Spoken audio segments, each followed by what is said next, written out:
home is where your heart is. Always wanted to live on the water. Tracy Wilson's heart moved the minute she set eyes on this Maryland house. These guys did a really nice job with the front, but this is gorgeous. But before she could buy it, like most people, she and her husband had to sell their old place. The initial plan was we were going to list our house. That's how it's always been done. And it can be a pain. Finding a real estate agent, staging the place, keeping it clean, never mind the showings and the back and forth negotiations.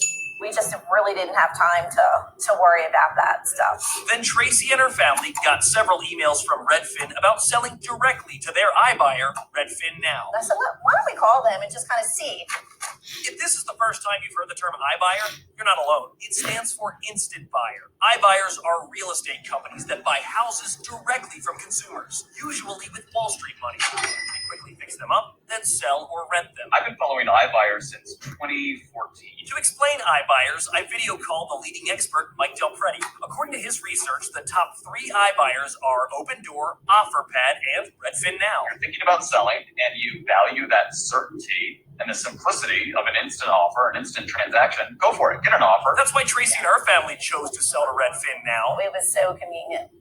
They set absolutely everything up. We didn't have to do anything except show up. What we found was that people really needed this service locally. Rob Whitman represents Redfin Now. Updated the wiring, took out the old cabinetry. We met him at a staged home in Rockville, Maryland. It's a house the company recently bought, fixed up, and is now put back out on the market in less than a month. It actually provides like this vast service for people who don't have anything against real estate, don't have anything against putting their house on the market, but maybe don't have the time, energy, or the capital to do it. But there is a flip side. If you're trying to buy a home and you're competing against billions of dollars of Wall Street capital, making really good all cash offers, that's gonna be tough. In the DC area, Del Prete estimates iBuyers only account for about 1 to 2% of the market.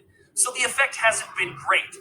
But Del Prete says that'll change. In Phoenix, there's so much institutional money buying up homes and trying to turn them into rental. Big investment buyers are moving in. Our sister station in Phoenix, Arizona found one iBuyer, Progress Residential, bought over 800 houses in a single county within a year. Those purchases made the company the largest home buyer in that county. But instead of reselling the properties, Progress Residential turned them all into rentals, which Del Prete says drives up the cost of housing and can change communities. Local communities need to ask themselves, is this what we want in our community? Do we want houses being turned into rentals? When I brought these questions to Rob Whitman, he says he can't speak for the other iBuyers, but that's not Redfin Now's business model. We're really proud that we're putting these houses back into consumer hands. It's not to say that an investor couldn't buy them, but we don't sell them in large blocks to anyone. And speaking of homes back into the market, It was sold within 2 weeks.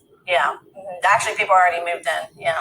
after doing renovations and repainting the Wilsons' old place, Redfin sold it for around $50,000 more than what they paid the couple. But that's what the Wilsons expected. You're doing it out of convenience, right? You're not doing it to save money. You're doing it to save time.